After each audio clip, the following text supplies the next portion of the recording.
The ജേർണലിസ്റ്റിലേക്ക് അമേരിക്കയുടെ പടക്കപ്പലായ USS Abraham ലിങ്കണെ ലക്ഷ്യമിട്ട് വന്ന ഇറാന്റെ ഷഹദ് ഡ്രോൺ അമേരിക്കയുടെ F-35 വിമാനം ഉപയോഗിച്ച് തകർത്തുവെങ്കിലും അമേരിക്കയ്ക്ക് ആശ്വസിക്കാൻ വകയില്ല.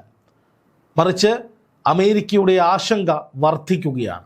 ഏത് നിമിഷവും ഇതിലും വലിയ ഭയാനകമായ ആക്രമണങ്ങൾ ഇറാന്റെ ഭാഗത്ത് നിന്നുണ്ടായേക്കുമെന്നും അതിൽ ഇറാൻ ഒരു മടിയുമില്ല എന്നും ഇറാൻ അങ്ങനെ ഒരു ആക്രമണം നടത്താൻ ഭയക്കുന്നില്ല എന്നുമൊക്കെ വ്യക്തമാക്കുന്ന വിധത്തിലാണ് ഇറാൻ്റെ ഭാഗത്ത് നിന്ന് ഇങ്ങനെയൊരു ഡ്രോൺ ആക്രമണം ഉണ്ടായത്.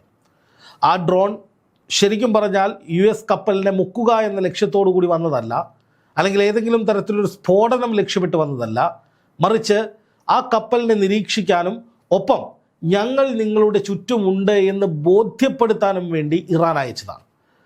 ട്രംപിനെ സംബന്ധിച്ച് ഇറാൻ്റെ ഈ നീക്കം വലിയ തോതിലുള്ള തിരിച്ചടി ആയി മാറിയിരിക്കുകയാണ്, ഇടുത്തിയായി മാറിയിരിക്കുകയാണ്. തിരിച്ചടി എന്നതിനേക്കാൾ കൂടുതൽ എന്തും ഏത് നിമിഷവും സംഭവിച്ചേക്കാമെന്നൊരു വലിയ മുന്നറിയിപ്പ് ട്രംപിന് കിട്ടിയിരിക്കുകയാണ്.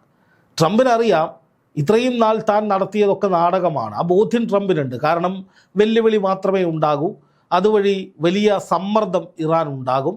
അങ്ങനെ ഇറാൻ തിരിച്ച് തങ്ങളുടെ കാലിലേക്ക് വരും. ആ വരുന്ന സമയത്ത് ഇറാനുമായി ഒരു ചർച്ച നടത്തി തങ്ങൾ തീരുമാനിച്ച കാര്യങ്ങളൊക്കെ ഇറാൻ്റെ തലയിൽ അടിച്ചേൽപ്പിക്കാം എന്ന നിലയിലായിരുന്നു ട്രംപ് സ്വപ്നം കണ്ടത്. പക്ഷേ സംഭവിച്ചത് എന്താണ്? ഇപ്പോൾ ട്രംപിൻ്റെ കയ്യിൽ നിന്നെല്ലാം പോയിരിക്കുന്നു.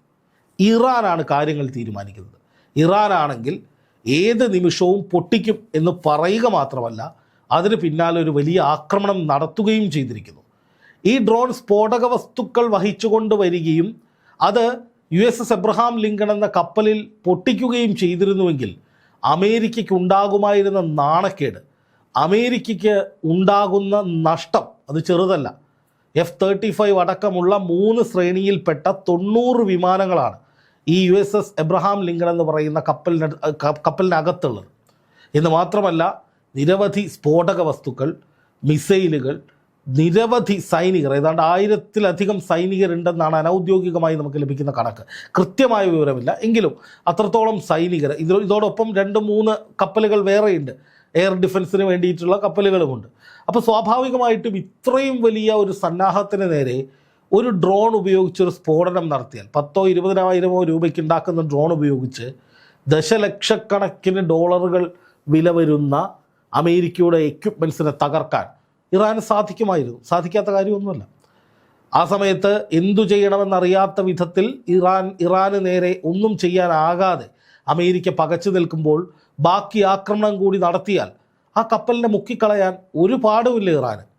ഇറാൻ്റെ നാവികസേന ശക്തമാണ്, കരസേന ശക്തമാണ്, വ്യോമസേനയിൽ മാത്രമാണ് ഇറാന് കുറച്ച് കുറവുകളുള്ളത്. അതായത് ഫൈറ്റർ ജെറ്റുകൾ ഉണ്ടെങ്കിലും അവ കാലഹരണപ്പെട്ടവയാണ്, അല്ലെങ്കിൽ പഴക്കം ചെന്നവയാണ്. അതുപയോഗിച്ച് യുദ്ധം ചെയ്യാൻ കഴിയില്ലെന്നല്ല, പക്ഷേ അമേരിക്കയുടെ ജെറ്റുകളുമായും ഇസ്രായേലിൻ്റെ ജെറ്റുകളുമായും ഒക്കെ താരതമ്യപ്പെടുത്തുമ്പോൾ പഴക്കം ചെന്നവയാണ് ഇറാൻ്റെ ജെറ്റുകൾ. പക്ഷേ ഇറാൻ അതിൻ്റെ ആവശ്യമില്ല. അതിനെ അതിജീവിക്കുന്ന വിധത്തിൽ അതിനേക്കാൾ ശക്തമായ വ്യോമാക്രമണം, വ്യോമയുദ്ധം നടത്താൻ ആവശ്യമായ ബാലിസ്റ്റിക് മിസൈലുകളുടെയൊക്കെ അടക്കം ഒരു വലിയ ശേഖരം ഇറാൻ്റെ പക്കലുണ്ട്. അതുകൊണ്ട് ഇറാനെ സംബന്ധിച്ച് ആകാശമാർഗത്തിലൂടെയുള്ള ആക്രമണം എന്നത് ഒരിക്കലും എടുത്താൽ പൊങ്ങാത്തൊരു കാര്യമല്ല. ഇപ്പോൾ മനസ്സിലാക്കാൻ സാധിക്കുന്നത് ഇറാൻ തുടരാക്രമണങ്ങൾക്ക് പദ്ധതിയിടുന്നു എന്നുള്ളതാണ്. അതായത് അടുത്ത തീക്കളിയിലേക്ക് ഇറാൻ പോവുകയാണ്. അതിന് കാരണം മറ്റൊന്നുമല്ല, 2 കാരണങ്ങളാണ്. ഒന്ന്, വെള്ളിയാഴ്ച ഈ അമേരിക്കയുമായി ഒരു നിർണായകമായ ചർച്ച നടക്കാൻ പോവുകയാണ്. ആ ചർച്ചയിൽ ഇറാന് മേൽക്കൈ കിട്ടണം. അതായത് ഇറാൻ പറയുന്നത് അമേരിക്ക അനുസരിക്കണം, അല്ലാതെ അമേരിക്ക പറയുന്നത് മുഴുവൻ അനുസരിച്ച് ഇറാൻ പിന്തിരിയുന്ന സാഹചര്യമല്ല അവിടെ ഉണ്ടാകേണ്ടത്. മറിച്ച് ഇറാൻ പറയുന്നതൊക്കെ അമേരിക്ക അനുസരിക്കണം. ഇറാന് പറയാൻ ഒന്നേയുള്ളൂ, ആണവ കരാറുമായി ബന്ധപ്പെട്ട കാര്യം മാത്രം സംസാരിക്കുക. അല്ലാതെ പശ്ചിമേഷ്യയിലെ മറ്റ് സാഹചര്യങ്ങൾ, ഇറാൻ്റെ വാണിജ്യ കാര്യങ്ങൾ, ഇറാൻ്റെ ആയുധ കാര്യങ്ങൾ, ഇറാൻ്റെ പ്രതിരോധം, ഭരണം, അവിടെ നടക്കുന്ന കലാപം തുടങ്ങി ഒന്നും, ഇറാൻ്റെ പ്രോക്സി ഗ്രൂപ്പുകളുമായി ബന്ധപ്പെട്ട വിഷയങ്ങൾ, ഹമാസ്, ഗസ, ഒന്നുമേ സംസാരിക്കാൻ ഞങ്ങൾ തയ്യാറല്ല എന്ന് ഇറാൻ ഇപ്പോൾ പറയുകയാണ്. അതുപോലെ തന്നെ തുർക്കിയിൽ നിന്ന് ഒരു ചതി പ്രതീക്ഷിക്കുന്നുണ്ട്. തുർക്കി ചതിക്കുമെന്നല്ല, വിളിച്ചു വരുത്തി ഏതെങ്കിലും തരത്തിൽ അമേരിക്ക അപായപ്പെടുത്താനുള്ള ശ്രമങ്ങൾ നടത്തുന്നുണ്ടെങ്കിൽ, ഇതിനു മുമ്പ് ഹമാസിനെ ഖത്തറിലേക്ക് വിളിച്ചു വരുത്തിയിട്ട് ഒരു ആക്രമണം നടന്നത് നമ്മൾ കണ്ടതാണ്. അപ്പോൾ അതേപോലെ ഏതെങ്കിലും തരത്തിലുള്ള ഒരു ആക്രമണത്തിന് സാധ്യത ഉണ്ടാകാതിരിക്കാൻ വേണ്ടി ഇപ്പോൾ പറയുന്നത്, ഇറാൻ പറയുന്നത് ചർച്ച തുർക്കിയിൽ വെച്ച് നടത്താൻ കഴിയില്ല, ഞങ്ങൾ പറയുന്നിടത്ത് വെച്ച് നടത്താം, അത് ഒമാനായിരിക്കാം എന്നാണ് പറയുന്നത്. ഇപ്പോഴും അതിൽ സ്ഥിരീകരണം കൊടുത്തിട്ടില്ല. അതായത് ഇറാൻ പറയുന്നിടത്ത് ഇറാൻ്റെ ആളുകൾ വരുമ്പോൾ ഇറാൻ പറയുന്ന ആളുകൾ മാത്രമേ അമേരിക്കയുടെ ഭാഗത്തു നിന്ന് വരാൻ പാടുള്ളൂ. അതായത് അറബ് രാജ്യങ്ങളുടെ ഒരു മന്ത്രിമാരും അവിടേക്ക് വരണ്ട, അമേരിക്കയുടെ വലിയ പടയൊന്നും വേണ്ട, ആരെയാണോ ചുമതലപ്പെടുത്തുന്ന അവർ. അതായത് ഇറാൻ പറയുന്ന രീതിക്ക്, ഇറാൻ പറയുന്നത് പോലെയുള്ള വിഷയങ്ങൾ ഇറാൻ പറയുന്ന സ്ഥലത്ത് ഇറാൻ പറയുന്ന സമയത്ത് ചർച്ച ചെയ്യണമെന്നാണ് ഇപ്പോൾ ഇറാൻ്റെ പുതിയ ഡിമാൻഡ്. ഒന്ന് ആലോചിച്ച് നോക്കൂ, അമേരിക്കയ്ക്ക് ഇതിലും വലിയ പ്രഹരം കിട്ടാനുണ്ടോ? ഇതിനൊക്കെ മുമ്പ് അമേരിക്ക പറയും, മറ്റുള്ളവർ അനുസരിക്കും, അമേരിക്ക തീരുമാനിക്കും, മറ്റുള്ളവർ നടപ്പാക്കും. ഇപ്പോൾ അമേരിക്ക 1.5 മാസക്കാലത്തോളമായിട്ട് തലകുത്തി മറിഞ്ഞിട്ട് ചെയ്യാവുന്നതിൻ്റെ ഏറ്റവും അങ്ങേയറ്റം ചെയ്തിട്ട് ഇറാനെ ഒന്ന് തൊടാൻ പോലും കഴിയുന്നില്ല, രോമത്തിൽ സ്പർശിക്കാൻ കഴിഞ്ഞിട്ടില്ല. ഇതാണ് ലോകശക്തി എന്ന് പറയുന്ന സംവിധാനം. ലോകശക്തിയുടെ സകല പല്ലും നഖവും അടിച്ച് കൊഴിച്ചിരിക്കുകയാണ് ഇറാൻ. കൃത്യമായ ഇടപെടലിലൂടെ, കൃത്യമായ നടപടികളിലൂടെ, ചങ്കൂറ്റത്തോടെ വെല്ലുവിളിച്ച് നേർക്ക് നേർ നിൽക്കുകയാണ് ഇറാൻ.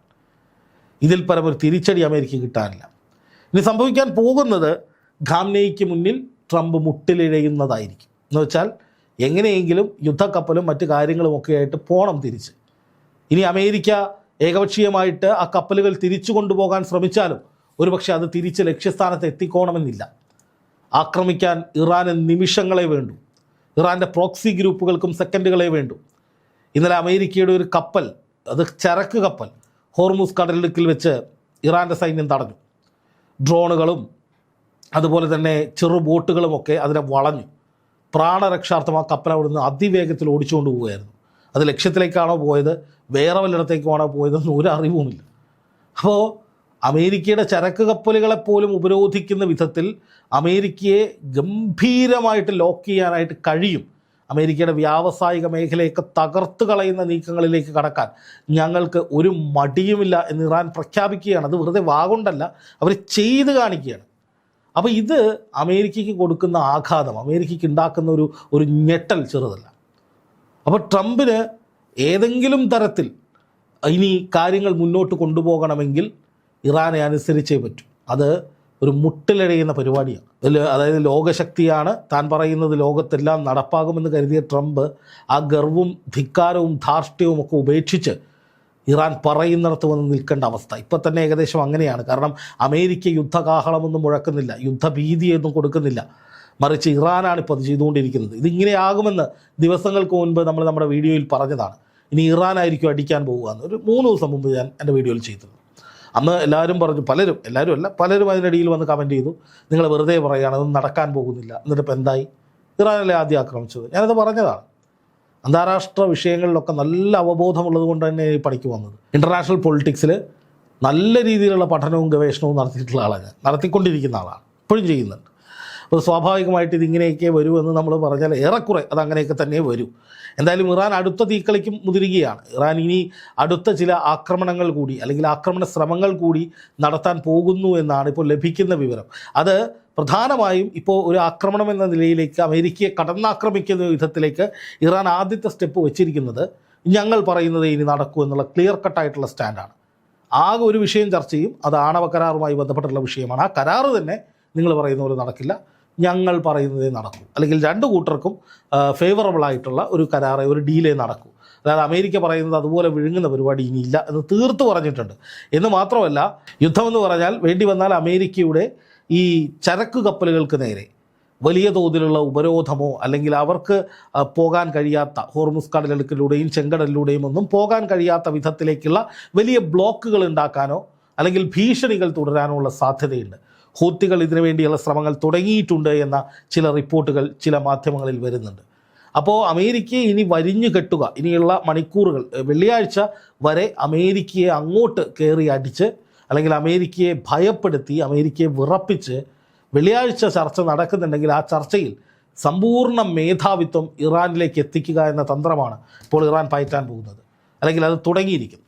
സ്വാഭാവികമായിട്ടും ഇത്രയും മൂല്യമുള്ള കപ്പലൊക്കെ ഇറാൻ്റെ തൊട്ടടുത്ത റേഞ്ചിൽ നിൽക്കുന്നത് കൊണ്ടും പശ്ചിമേഷ്യയിലെ ഈ പറയുന്ന അമേരിക്കയുടെ സൈനിക കേന്ദ്രങ്ങൾ ഇറാൻ്റെ റഡാറിനുള്ളിലാണ് എന്നുള്ളത് കൊണ്ടും അനുസരിക്കാതെ വേറെ വഴിയില്ലാത്ത അവസ്ഥയാണ് അമേരിക്കയ്ക്ക് എന്ന കാര്യം തീർച്ചയാണ്. എന്തായാലും അമേരിക്കയുടെ അപ്രമാദിത്വം അവസാനിച്ചിരിക്കുന്നു. ഇറാൻ തീക്കളികളുമായി രംഗത്തിറങ്ങുമ്പോൾ അനുസരിക്കുകയല്ലാതെ വഴങ്ങുകയല്ലാതെ ട്രംപിന് മുന്നിൽ, അമേരിക്കയ്ക്ക് മുന്നിൽ മറ്റൊരു വഴിയുമില്ലാതായിരിക്കുന്നു.